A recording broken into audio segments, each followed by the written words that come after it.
Good evening and good morning or good afternoon, depending on where in the world you are joining us from today. Welcome and thank you so much for being here. My name is Berna Akçalıgür, and I'm the chair of IISL Working Group on International Law Aspects of Interplanetary Internet. It is my great pleasure to open this webinar on behalf of the organizing partners.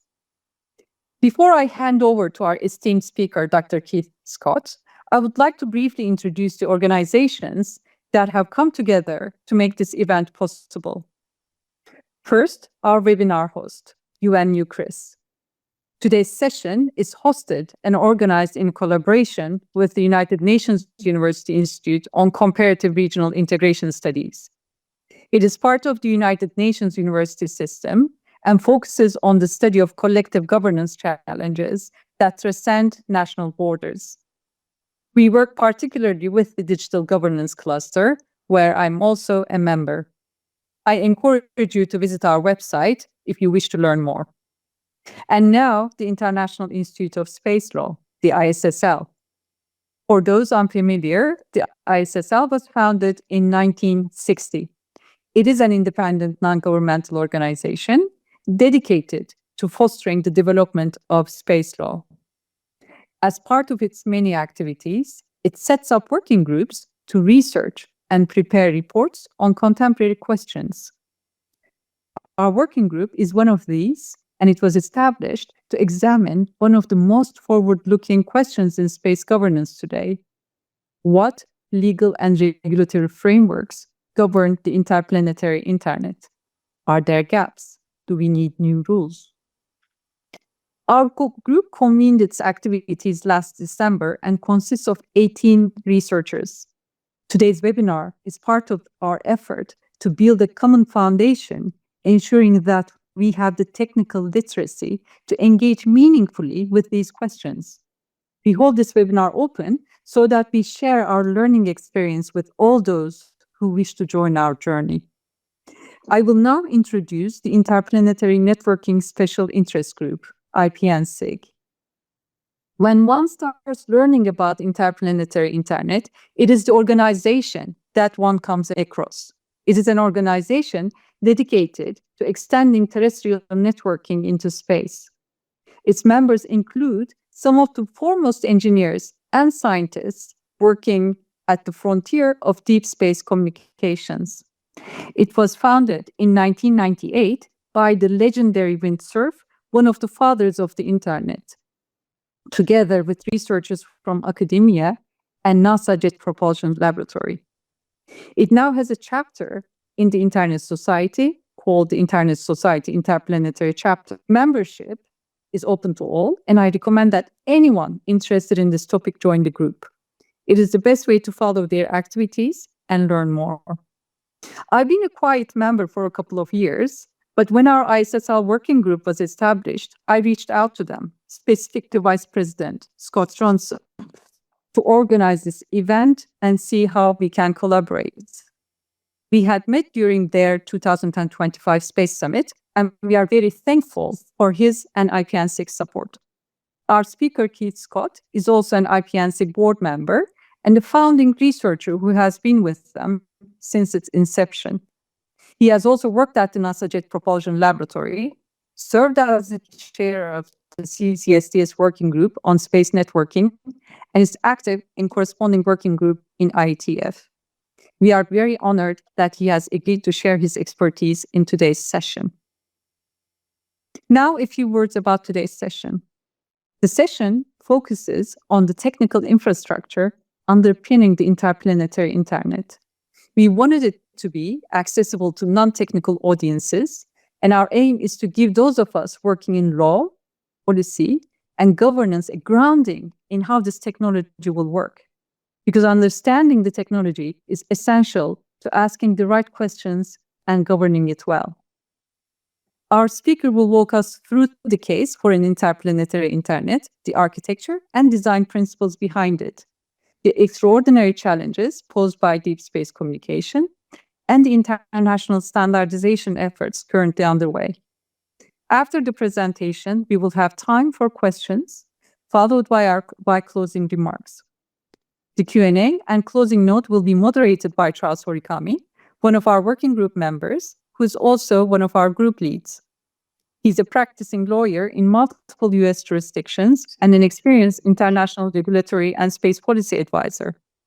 It now gives me great pleasure to hand over to our speaker, Dr. Keith Scott, board member of the Interplanetary Networking Special Interest Group and one of the world's leading experts in interplanetary networking. Dr. Scott, the floor is yours. Awesome. Thank you very much. Hello to everybody. I'm Keith Scott, 25 years working on communications in stressed environments, both internet protocols and the delay-tolerant networking bundle protocol, looking mainly at protocol design and performance analysis. Stressed environments is anything from like mobile ad hoc networks, satellite and undersea communication systems. As Dr. Guru said, I had chaired the CCSDS delay-tolerant networking group. This Consultative Committee for Space Data Systems shows up a lot here, and they are, if you're familiar with the Internet Engineering Task Force, which is the international standards body that sets the protocols for communicating on the internet, CCSDS is structured similarly in that they have areas and then working groups within those areas, and they are the international standards body for civilian space communication. So CCSDS publishes sets of recommendations and a couple of other classes of documents that are then picked up by the civilian space agencies for use in communicating with their spacecraft. And that gets them a couple of different things. One is the space community traditionally has been quite small. Until you start getting into things like Starlink and SpaceX, the civilian exploration community was launching handfuls of spacecraft per year. And so what you really want there, or one of the things that you want, is you want to achieve some economy of scale. So having the various member organizations of CCSDS band together and agree on a set of protocols for communication allowed them to then go out to industry and have industry build equipment that would service several agencies instead of one-off for every agency or every mission. Worked in the CCSDS Space Internet Networking Systems area, which is just broader than just delay-tolerant networking. There was an IOAG, this interagency organizational advisory group is the organizational unit above this Consultative Committee for Space Data Systems. It's the heads of the various space agencies from different countries. And they get together and set sort of policy and direction and charge CCSDS with what CCSDS needs to develop in terms of standards and specifications in order to get things done. Co-author on the DTN architecture document. Did a lot of work in the original bundle protocol version 6. Implemented early versions of that and did demos, and have done lots of demos trying to make the case for delay and disruption tolerant networking, because when we first started all of this, people took one look at it and said, yeah, we don't need that. And now they come around to actually realizing that, oh, yes, we do need that. And now we're being pushed by the various agencies, especially the ones that are doing lunar exploration, the Artemis program and ESA's Moonlight. We're being pushed to develop things as fast as we possibly can so that they can turn around and go out to industry and let contracts that use those specifications for communication. One thing that you won't see any of on this list is lawyer. So I can talk about the technical mechanisms for how communications and interplanetary internet work. There are similarities in writing technical specifications for protocol specs and legal documents in that you want to make sure that they are airtight, but there's no legal expertise in my background. So I'm going to try to present how interplanetary internet works, who are some of the players that are working in this area, both technically and in terms of governance. IPN-SIG has done some work in governance. There are other groups within NASA and private groups that are doing that work. I've got some references to the ones that I know about, but this is going to be a reasonably high-level overview that talks a lot about how things work at a high level and then the differences between IP, the internet protocol, and the interplanetary internet. There is a lot of existing work and lore in IP governance, and many of that should carry forward into the interplanetary internet. There are some distinct differences there that have to do with the way space relay communications is envisioned to work, in that the mixing of resources of, say, space relays among various organizations is going to be much more mixed than things are on the Earth, and I'll talk about how that is. And then figuring out in the interplanetary internet the sort of the cooperation of, okay, now we have all of these assets. We've got some rovers and landers on the surface of the moon and Mars, and we've got various orbiters that can communicate with those things. But that's really only the very beginning of the problem. What you need to do is then figure out, okay, here's who can talk to who, now who should talk to who, and a lot of those are likely to be between connections between different organizations. And so that's really where a lot of the issue, I think, is going to arise. And then I've got a couple of resources and some references. Background, previous and or mostly, unfortunately, current state of the art for space communication is point-to-point communications with space links tunneled over the internet. And I'm going to take a quick detour to this next slide. This is the OSI 7-layer networking model. It's very commonly referenced. The point here is down at the bottom, you've got a physical layer, which is how do I transmit bits? And that could be things like fiber or a radio. Down at physical layer generally is also, if it's radio, how am I modulating that signal? Is it pulse position modulation? Is it QAM? Is it BPSK? But physical is looking at how do I make one bit of information get it from here to there? And then layer 2, the data link layer, is generally thought of as framing. How do I group a bunch of those bits together and make a frame out of them, something that has a higher level of organization than just a 1 or a 0? And so things that might show up in data link layer could be link layer addressing, something about error checking and error control, things like that. And so examples of data link are things like Ethernet or Wi-Fi. So in an Ethernet frame, you've got a bunch of header information, and then you've got the payload of the Ethernet frame.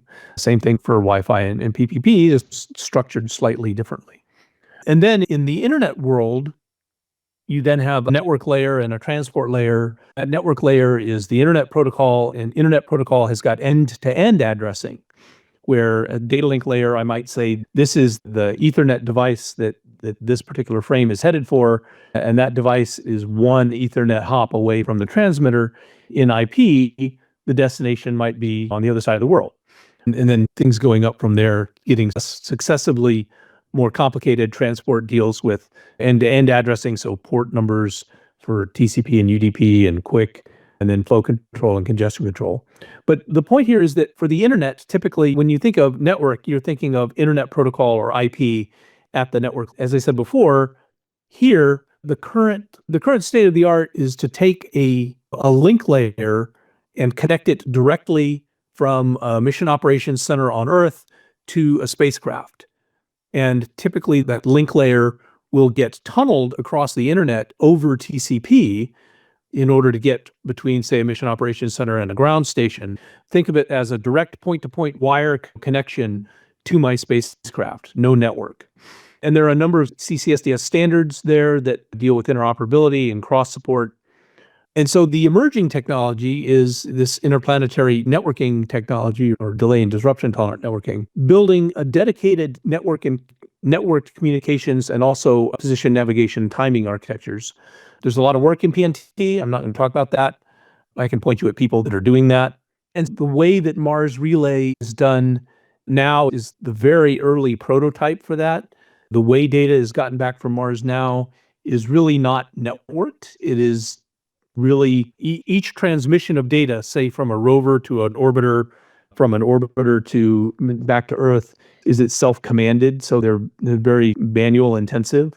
And what we're looking to provide is automated data forwarding, the same way that IP works, where an application can give data to the network, address it to an end system on the network.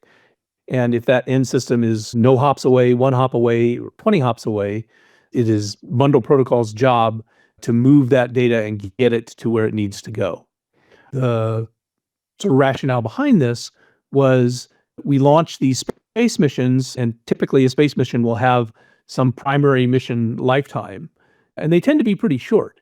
The rovers that land on Mars, the latest one, Spirit and Opportunity, their mission lifetimes were a couple of months, and they kept on going for a couple of years because they are massively over-engineered. But surviving in space and on other planets is really hard, and they don't want to commit to living for 5 or 10 years when it's just hard to make that happen. So the idea here was that missions, once they complete their primary mission, typically they'll enter an extended mission where they may do more science, they may be able to do different kinds of science, they may become platforms for experimentation. And if we deploy a networked communication infrastructure, then each one of those missions, once it moves past its primary lifetime, could become a communications asset. It could become a relay. And so that would greatly increase the amount of data that we could get back from places like the Moon and Mars. Also, a networked architecture gets us to a single interface to access the network instead of, if you think about it in general, if you've got n different missions and each one of them is doing something separate for the way it does its communications, then you've got an n by n matrix of conversions that have to happen to get between missions, and that's just a nightmare.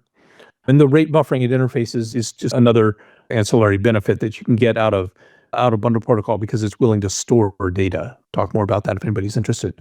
So here is just a sort of a quick overview of high-level structure. The top set there is how the Internet Protocol stack works. So you've got, realistically, the ISO model has got 7 layers, but Internet Protocol stacks typically have 4.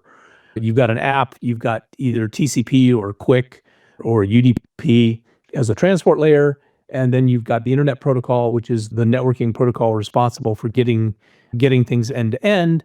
And that Internet Protocol runs over something, and that something is layer and some physical layer. So here, what the A1 pair over on the left is supposed to be evoking, this is one kind of interface. So this might be fiber. And then you get to the next IP router, and that IP router gets a hold of the packet and might forward it using something else, DSL, between these B1 things. And then it might go out to another router and get converted. And when it goes out across this B2 layer, it's 802.11 Wi-Fi, and then up through IP to the receiving application. Bundle protocol structured pretty much the same way, using bundle protocol instead of Internet Protocol as the end-to-end networking and addressing delivery layer. And then bundle protocol has a notion of a convergence layer adapter and then a convergence layer underneath that. The convergence layer adapter's job is to be the glue that goes between bundle protocol and the thing underneath it. It's the same thing that's happening at the top of each one of the, somewhere between the lowest part of IP and the top part of the interface in the IP stack. But go down into a convergence layer adapter, across that convergence layer, and so on. But one thing that this does a couple things. One is the convergence layer that you're running over, the thing that you're using to actually move bits between one bundle protocol router and the next, might be the entire IP stack. So it might be TCP over IP over some number of hops in an IP network. So there you could think of a scientist sitting at a university and their bundle protocol path to get to their instrument on board a spacecraft. Maybe its first bundle protocol hop is to a mission operations center somewhere, and fine, that's all on Earth. We've got good connectivity. We'll use TCP. We'll just do that. Then the last hop between, say, a ground station and the spacecraft might use CCSDS encapsulation and space packets as the way, or you can run directly over link layers if that's what the convergence layer adapter is set up to do. There's work in the IETF. There's a guy who has written an Ethernet convergence layer so that if you're going out and you have Ethernet connectivity between 2 bundle protocol routers, you can go straight over Ethernet. You don't have to use IP, and you can get rid of a little bit of overhead that way.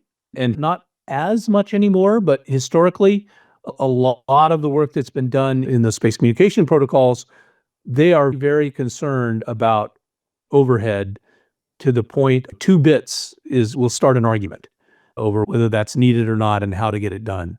The other thing that this gets us, that I'll talk about later, is it allows you to run a transport mechanism And one of the things that TCP does is provides reliable data transmission.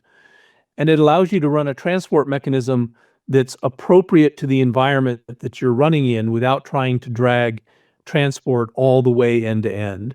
If you go back up here to 7-layer networking model, this isn't the best picture for it, but network layer things go end to end, but there is a router at each hop. Transport layer is typically end to end addressing, flow control, and congestion control. So it's done by the endpoints. And here, if on the left-hand side of this, you've got the internet and good connectivity and fiber and lots of bandwidth, running TCP is entirely appropriate. But if on the right, that environment is very high delay, very variable delay, and or error prone, you probably want to do something different because TCP isn't going to perform very well in that environment. So what you can do here is you can use these convergence layer adapters to then pick mechanisms underneath to tune the transmission between these bundle protocol routers in a way that is advantageous. What are the mechanisms for doing all of this? This bundle protocol is the IP equivalent for interplanetary networking. There are two versions. There was an older version, BPv6, that had interesting capabilities and was deployed experimentally and picked up and deployed by a couple of missions.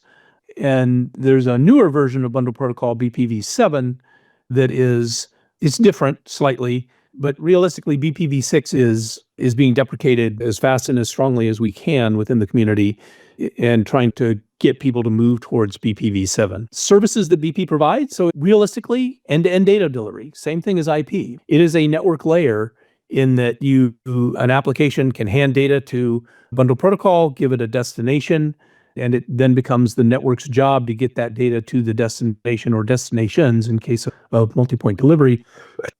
Very much the same as IP does. A big difference is that in bundle protocol, you may have storage at nodes to accommodate communication constraints. So if you've got the canonical example here would be you want to send a bundle from the Earth to a Mars orbiter. The range, of course, varies, but Mars to Earth distance is between 4 and 20 light minutes about. So you say 4 light minutes, that's a long time. But realistically, the light time between Earth and Mars might be completely overshadowed by the schedule at the ground station. So if that orbiter isn't scheduled to talk to Earth until tomorrow afternoon, those 4 minutes are lost in the 16 hours of time where if I fire off a bundle towards that orbiter, it might be able to get to the ground station, but it's not getting anywhere else because the ground station is talking to something else right now. So that's where the storage capability and the real store and forward nature of bundle protocol shows up. It turns out there's nothing in the internet protocol spec that prohibits you from doing that. And you can make internet protocol, if you were to rewrite an IP router so that it in fact would store packets, then you can cause it to perform the same kinds of things. The difference then becomes at transport layer, where if you're trying to run a single transport layer end to end, then you run into the problems that I talked about before, where you've got possibly vastly different environments, some of which might be quite hostile to some particular transport layer, whereas in other parts of the path, you might be fine using it. There are security mechanisms to protect data that are similar to, but more flexible and targeted than the security mechanisms in IP. I've got a couple slides, at least in the backups, that talk about that. One point is that the security in bundle protocol ends up protecting data at rest as well as in transit. So bundles that are stored while they're waiting to be forwarded, the security has been applied to them. And it's only the people at the security endpoint that can do things with that data, or people along the path that have the right information. And I'll talk about why that's useful in a minute. There's some things still in work. When we went from BPv6 to BPv7, actually took out a little bit of functionality because there were either confusion about how to use it, or there were issues with how to deal with setting timers, right? So in particular, this custody transfer mechanism, and the way it's defined in BPv6 allows for nodes to take custody of a bundle, and they then become responsible. The custodian is responsible for retransmitting that bundle if it gets lost later. And the rationale behind that was if you're transmitting something from the surface of Mars to a scientist on Earth, and you manage to get it from the surface to orbit, from orbit to a ground station, and from that ground station to a university, and that bundle then gets lost due to congestion on the university network on its way to the scientist workstation, maybe because it's March Madness and everybody's watching basketball games, then you really don't want to go all the way back to the surface of Mars and have that data retransmitted. You'd really like to checkpoint that data at various points in the network as it moves forward and be able to retransmit from the last known good spot.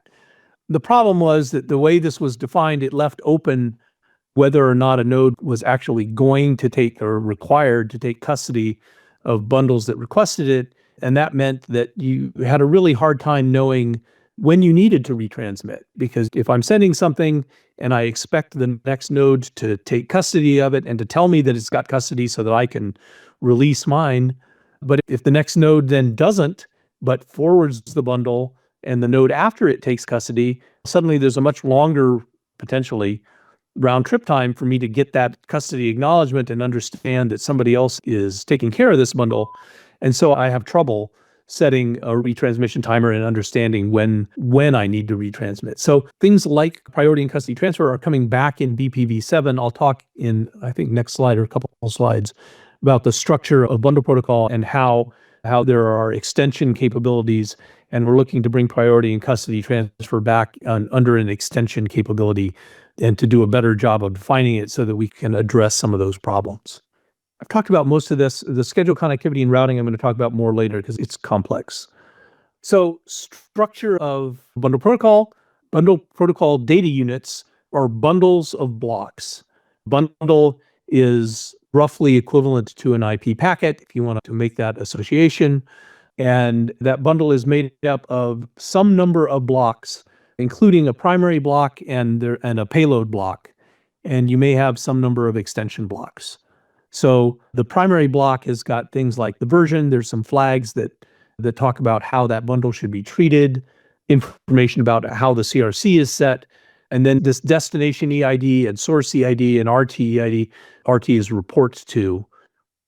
There's a diagnostic capability for sending reports, and that's another thing that we're working on in CCSDS is providing a similar capability but geared towards operations rather than diagnostics. If you set the diagnostic fields and ask for reports, then it will eat up a lot of bandwidth in your network, doing reports from places that you probably don't need. So we're looking to build an additional capability that moves a reporting capability into extensions to make that work better. Creation timestamp and lifetime are things that are there so that we can keep bundles from living in the network forever. One of our issues is that these bundles might need to be in the network for a week and a half because that's just how the schedules work out. But we want to set some kind of limit so that a bundle doesn't end up sitting there forever and chewing up resources. So the creation timestamp and the lifetime are one way of doing that. If you look over here on the right, there's these other additional block types. There's a bundle age block and a bundle hop count block. Those can also be used in order to eliminate stale bundles from the network in the case that, in particular, if you have, say, a spacecraft that doesn't have a good notion of time, for this creation timestamp and lifetime to work, you don't need NTP strongly synchronized time, but you really want time synchronized to a fraction of the lifetime. So you want time really synchronized to maybe a couple seconds, maybe minutes. It turns out that's not an unreasonable thing to ask for in spacecraft, because if you're the people that are in charge of spacecraft navigation, they really want to know what time the spacecraft thinks it is and the time difference between the spacecraft and their ground station. So they're pretty concerned with knowing distances and times. And our notion was that we were not going to control that, but we could probably piggyback off of the work that they're doing radiometrically to figure all that out. One issue here is what block types are implemented affects interoperability. So there might be an extension block that adds a particular capability that is required by some portion of the network. But if somebody who does not understand and doesn't implement that particular extension starts sending bundles into that part of the network, they'll have problems. So when specifying one of these systems, it's going to be a requirement to say not just that you're using BPv7, but BPv7 with these particular extensions. For instance, security. If your network is going to require signed bundles, then you have to implement security, which is a requirement on the IETF side. But we still get arguments from people who are building and designing spacecraft, and they say, my spacecraft is really small. I can't afford to implement all of the stuff that's going on with security, and my stuff doesn't need it. And so I want to be able to bypass that. And you can envision other types of blocks that would have the same kinds of effects. If you had an extension block that somehow indicated a preference for doing routing, or even an extension block that was indicating priority. If a bundle that carries that priority block is traveling through a part of the network that does not implement the priority block, it's not going to know what to do with it. There are these flags in the extension blocks that talk about what to do if you don't understand that particular block. But still, you could envision times where not implementing something could end up causing a little bit of confusion. I mentioned BP security and the fact that it's a little bit more granular than IPsec. So as an example, this is an example of a block integrity block, and there are also block confidentiality blocks. These are the integrity block you can think of as like a CRC on some other block. And it may be a CRC, it could be a signed hash so that it's cryptographically secure. So you might send a bundle that's got a primary block, a previous node block, a hop count block, one of these bundle integrity blocks that targets the primary block. So there might be a signed hash on the primary block and then a payload. And this would let anybody who has the cryptographic material to decode that bundle integrity block to then check that the primary block had not been messed with. And this is likely to be an important capability for a lot of the space applications, and maybe mainly on the ground, where the key to do the signing might be issued to, again, a scientist at a university. Their software is configured to sign these primary blocks before sending them off to the Mission Operations Center to be forwarded out into space. And signing this way would let the Mission Operations Center know, yes, this bundle did in fact come from who it said it did, because some of the information in that primary block is a source name. And you could do the same thing where you had a bib that you could have a bib targeting the primary block and maybe targeting both the primary block and the payload, so that you could know not only the primary block hasn't been messed with, this bundle is from who it says it's from, but also the payload hasn't been messed with as well. There are a number of CCSDS standards. There are a number of IETF standards as well. CCSDS and IETF are working together in defining a lot of these protocols. The rationale for CCSDS sort of taking the IETF specifications and running them through CCSDS is that CCSDS tries to maintain interoperability with the IETF specs, but may impose some restrictions on things.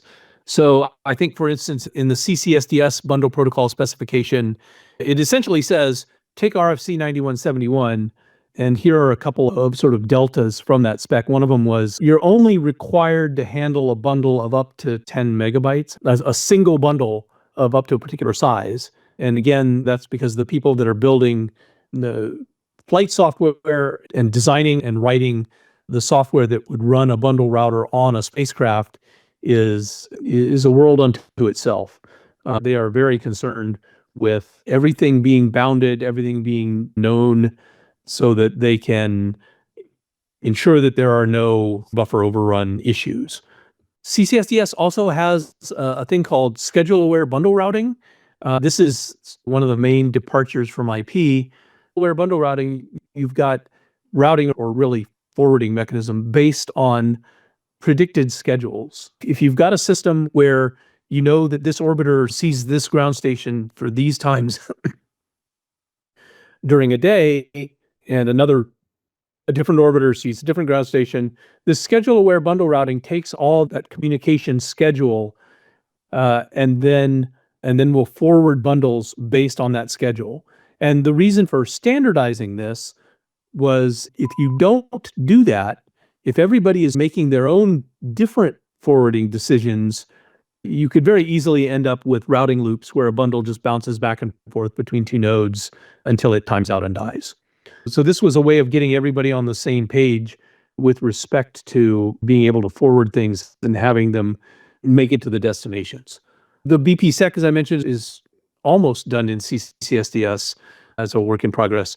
There's work for compressed bundle status reporting and custody transfer. This is what I talked about earlier, the notion of being able to do operational status reporting and bringing custody transfer back into BP. There's tunneling work, there's network management, there's priority work. There are some reference scenarios that CCSDS is going to publish soon, I hope. And those might be useful to you folks because they're reference scenarios for Earth observing, lunar, and Mars communication. So they have sample schedules for if you had 4 orbiters and these ground stations, they can see each other at these times, they have these kinds of data rates. And those are the things that you could use to start either to evaluate different tweaks to bundle protocol or other protocols that you might try to run and use that to do some performance analysis. Okay, big issue of dynamic topologies and scheduling. Okay, I'm going to skip that. I'll talk about the top part on the next slide. Here, I'm just going to mention there are people that do this, right? There are people that do this for a living. The Mars Relay Operations Service, run out of NASA's Jet Propulsion Laboratory, currently handles multi-agency relay stuff around Mars. So they get together with the European Space Agency and they talk about, okay, these are the landers that we've got. They need to get this much data. They need to be commanded. They don't like going more than 24 hours without being commanded, so we've got to schedule things to work out that way. They take all that information and build schedules that say, okay, these are when things can talk, and this subset of those times is when they are going to talk, and they coordinate with the other agencies so that those communication sessions actually are effected around Mars. And there's a European Relay Coordination Office that does similar work within ESA. So here, I'm going to try to go ahead and animate this, and I don't know if that's going to work too well over Teams, but this is a site that JPL maintains that shows these are where the various orbiters and landers are around Mars, or this is where they were back on February 24th when I took the screenshot movie. And you can also call up this sort of timeline view. So here, this is saying the Mars Express is talking to Mars 2020 during this period of time. Maven is talking to somebody else. I think I zoom out here in a minute so that you can see a little bit more. But so this is what one of those communication schedules would look like. And this is just showing the visibility windows because some of the spacecraft are in more highly elliptical orbits. They've got longer dwell times over things on the ground. And while a lot of the rovers, obviously, some of the time they have visibility to Earth and they could transmit directly to Earth, you get just a tremendous power savings by sending data from the surface up to orbit and then forwarding it to Earth. Another site that gives you some of the same information, this is the information from the Earth point of view. So it doesn't have information about the orbiter to lander communications at Mars, but it shows you what the Deep Space Network is doing.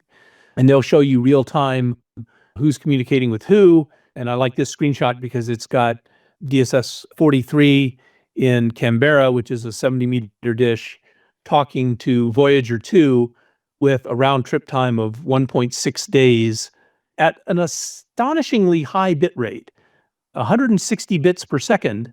But if you look at the power that's received, they're receiving like 10 to the minus 19 watts. So an incredibly low power, and yet they're still managing to get 160 bits a second.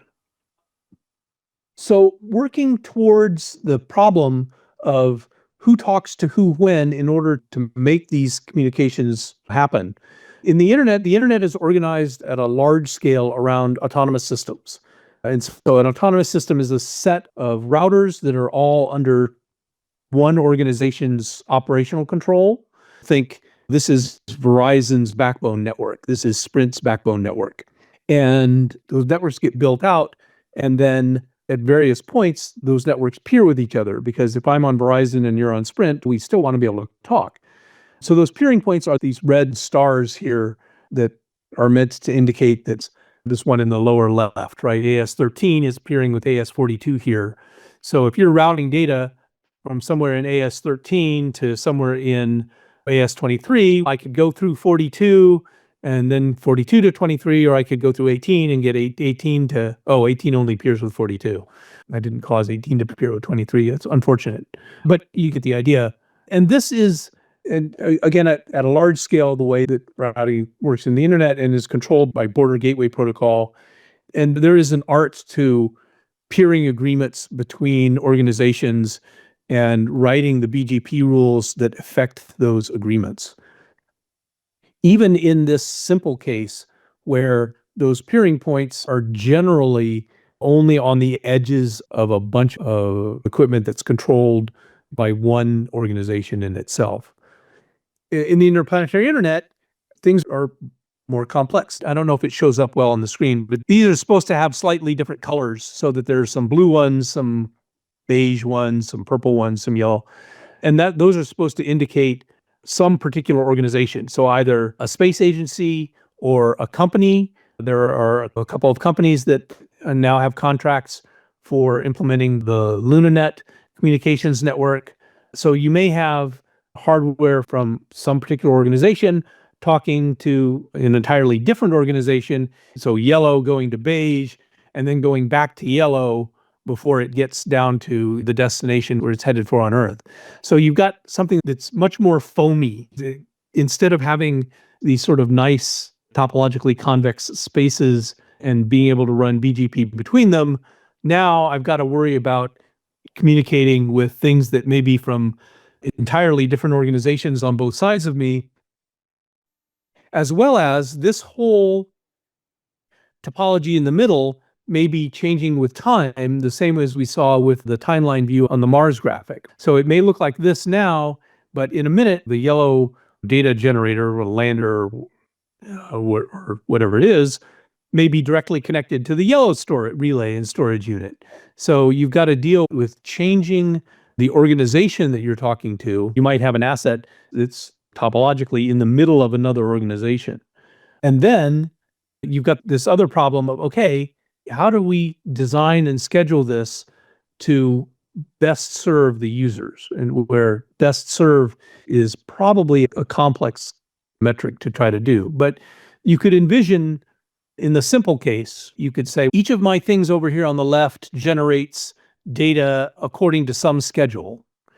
And I need to get that data off of that thing relatively quickly because it doesn't have an infinite amount of storage, and I want my data back on Earth. And I've got all of these assets in the middle that have various options or opportunities for communicating. And so what I need to do is look out over what the data generation schedule looks like for the next week, decide which of these available links I want to turn on at which times in order to be able to flow that data, in this case, only left for simplicity, and then get with all of the organizations that control those assets and get them to agree that's what's going to happen and schedule it so that those links actually get turned on and data can flow. And though all those things in the middle might be some mix of governmental, commercial, and private assets. And I think that they're going to need to all get together and find a forum for exchanging information about when they can communicate, because even though there's visibility, maybe the spacecraft is doing its own science and doesn't want to be relayed during some period of time. So these organizations are going to need to get together and agree on how to make all that happen. Just a really partial comparison. I'm not going to go through this.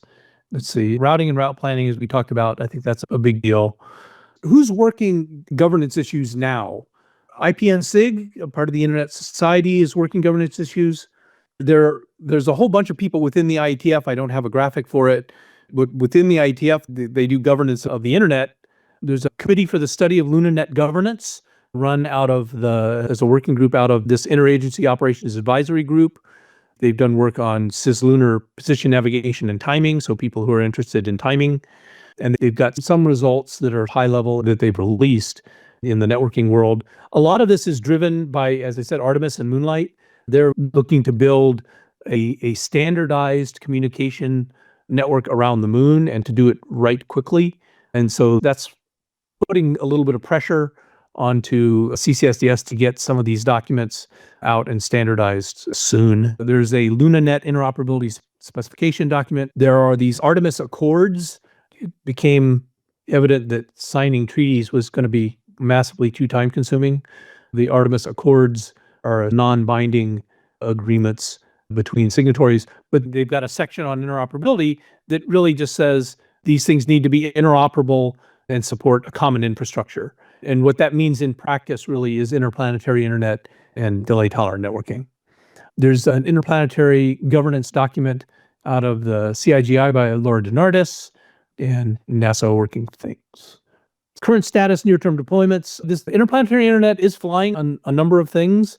It's flying on the International Space Station. It's in NASA's Deep Space Network, supporting a mission by the Korean Space Agency. There's an Earth observing mission that's using its PACE, and then Artemis and LunaNet and Moonlight, as I said. A couple resources here just to get folks started. There's a whole library in IPN-SIG of documents ranging from intro level, here's how this works, to more detailed descriptions of architectures and future visions.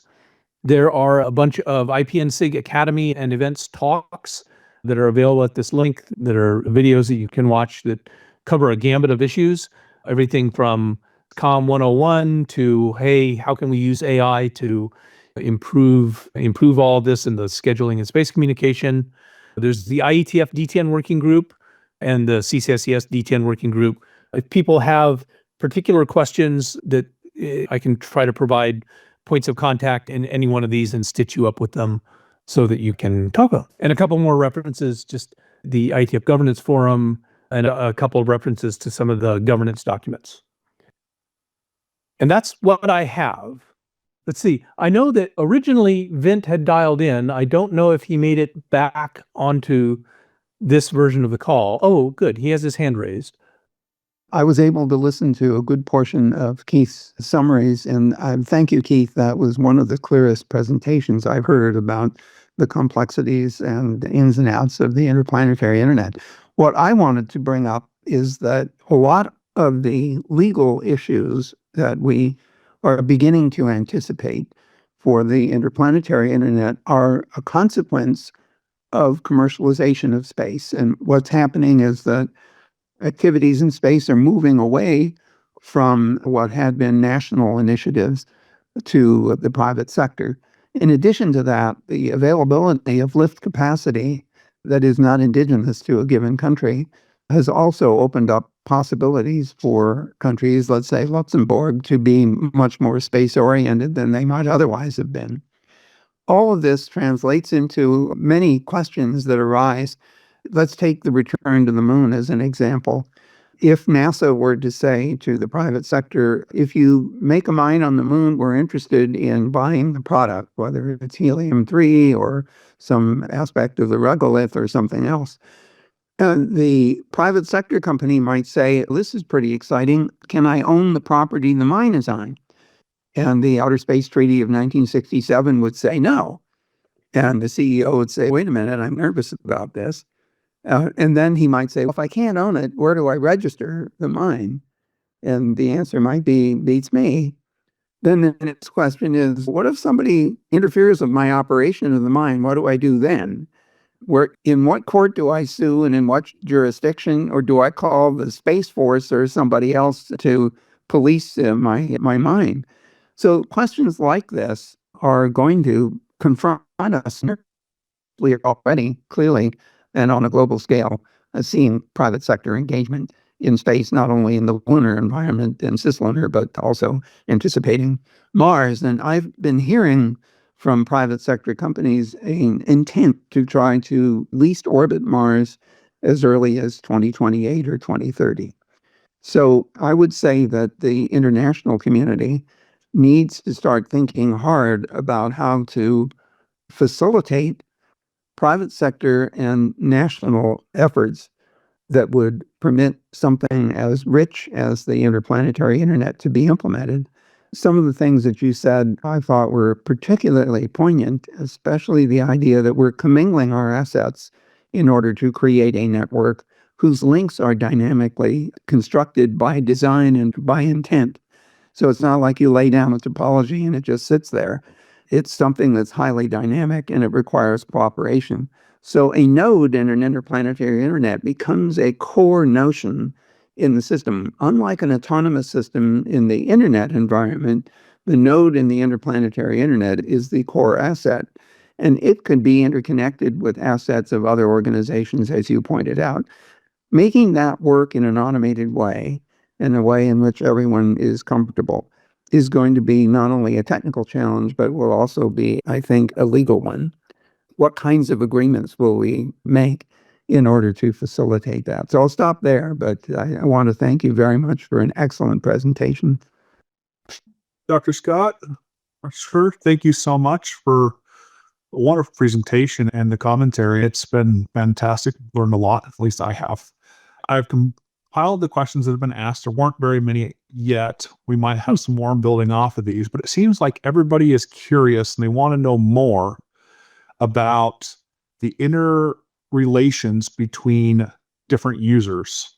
So whether that's governmental, commercial, etc. And I think to start off, one of the most, I would say, intriguing questions that was asked is, and it's related to a second question, so I'll combine them here, whether or not the Chinese-led International Lunar Research Station is part of or working with some of the other organizations. And kind of the related question here, are there entities, whether governmental or private, that are trying to create competing interplanetary internet systems where they're not going to be interoperable? So the Chinese have attended some of the CCSDS D10 working group meetings, so they're at least aware of the effort. I don't know that they're a signatory to the Artemis Accords, and so I don't know whether they are looking to sign on to be part of the collective in that sense. Right now, they're not part of the Artemis Accords. Yeah. I can just say that right now.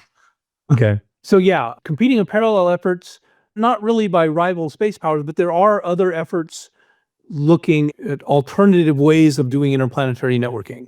Probably the main one, there's a group in the IETF that started out looking at modifying IP so that it would do storage, because there's pretty much agreement that you've got to be able to accommodate these times when you just may not have an end-to-end path.